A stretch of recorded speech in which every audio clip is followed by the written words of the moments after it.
today we just didn't play very well.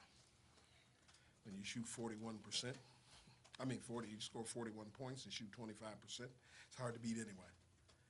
And the problem with that is, what my concern was, is we missed 9 layups. 9 layups, you're in a game. And, and it's not like they don't practice that. They work at it pretty hard. I look at the statistics, and literally, it's only one thing that they beat us on was bench points. It's just that we missed too many layups. You can't miss that many layups. And we gave away 11 trays. That's not who we are. And I got to give them credit. They ran their offense efficient. I mean, they ran the clock down and then shot it with 5 or 6 seconds on the clock, and they popped a guy and shot a 3. Today they were hitting, and when you're hitting, it's pretty good for you. Coach, I assume Brown would have been the one guarding Brokoff, even healthy. How much did that play into it, do you think? I mean, you still got to play if you got situations, even if he would have been there. They hit the shots. Their one kid hit 20 points. He didn't score. He probably only averaged about 8 points, 6 points a game.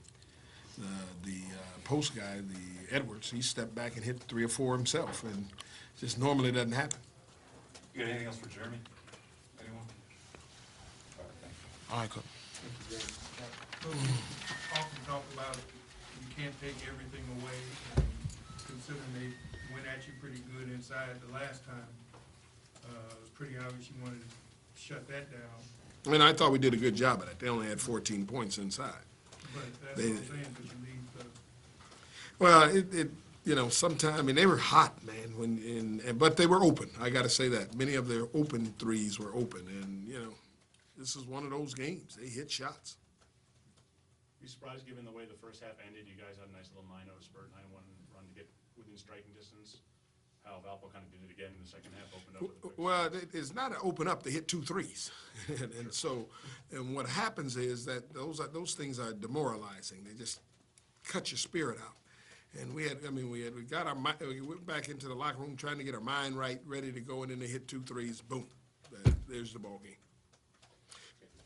It looked to me, amateurized, like while he was very game and gave it a go, that especially after he came out after his second turn in the rotation, that DeAndre really was struggling badly. Is it reasonable to assume he may be down for a while? I mean, not indefinitely, but down for a while. But it will be a time to get him right. I mean, you probably need at least a week or 2 to get him physically back. Do you think that had something to do with the I want to say deflated way your team played for a while? Because you've said more than once that DeAndre sets the tone in many ways for this team. And when your guys see him struggling out there so much, do you think that between that and them making all those threes, that kind of set your team back? Well, I think what it did do was it hurt our beginning start, because we had a pretty good rotation going, and I thought they would have come out better and played if we'd have stayed with our normal rotation. However, in order to have DeAndre play, he had to play the start of the game because he had to stay warm. And so we had to see that. And then it just didn't, we couldn't take it from there. Now, the other thing I thought hurt us was the zero stepping out and hitting shots. Brokaw's going to hit some shots because he's, in my estimation, best player in this league. But the zero stepping out and hitting shots, now Aaron, who normally would be inside, this guy's outside shooting threes. And that was deflating. It really was deflating, and we just couldn't get back in it. We just couldn't. The loss to Butler last year at a relatively, in fact, the identical juncture of the season, proved to be a sort of hard nut to swallow for that team last year. They were 3-2 after that. Seemed to struggle getting their edge back. Are you worried that might happen after this loss? Oh, we're always worried about those type of things. When you lose a game, what normally happens, you lose a piece of yourself.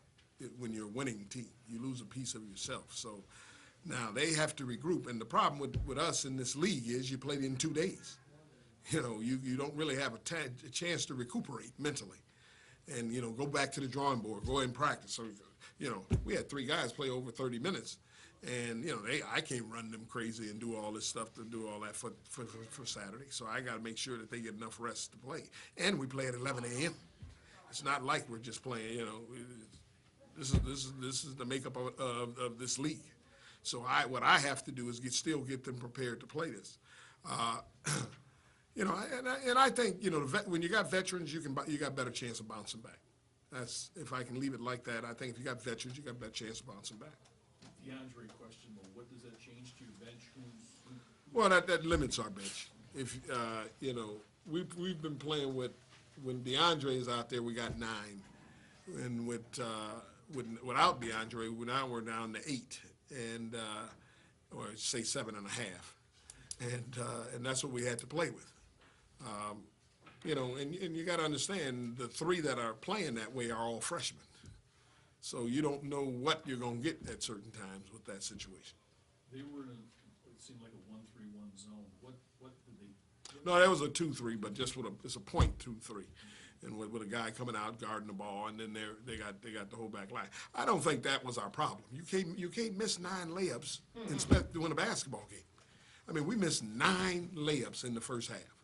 I mean, pinpoint layups, 9. I can understand if you're hot, if you're cold, and you're missing outside shots.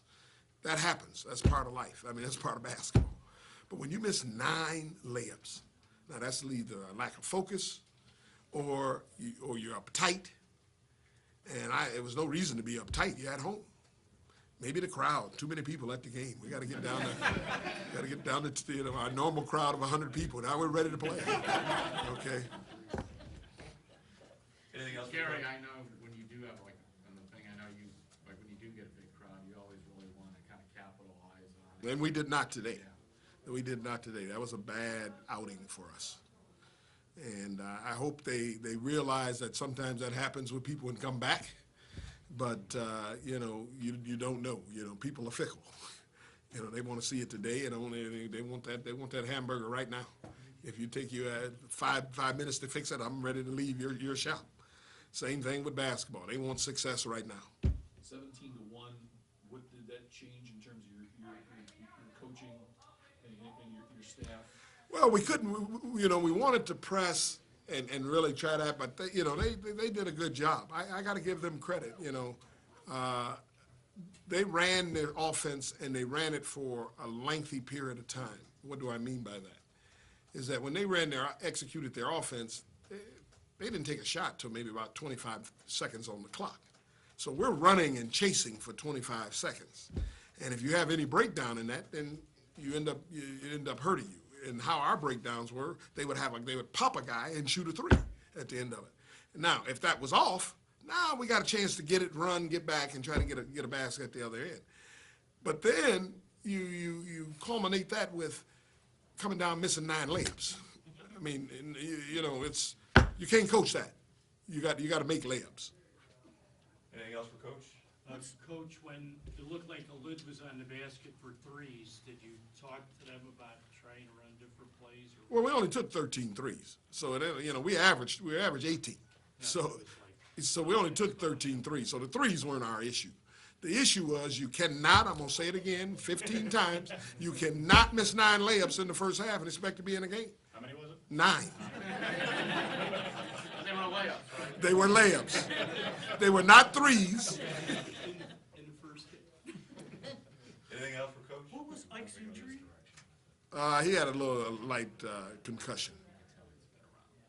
Coach, even though that you got down by 20 a couple times in that first half, despite what you shot, there were some runs and some multiple possessions where you guys forced turnovers. Sometimes it was 3, 4 in a row, and missed shot combined, and didn't get any points out of it.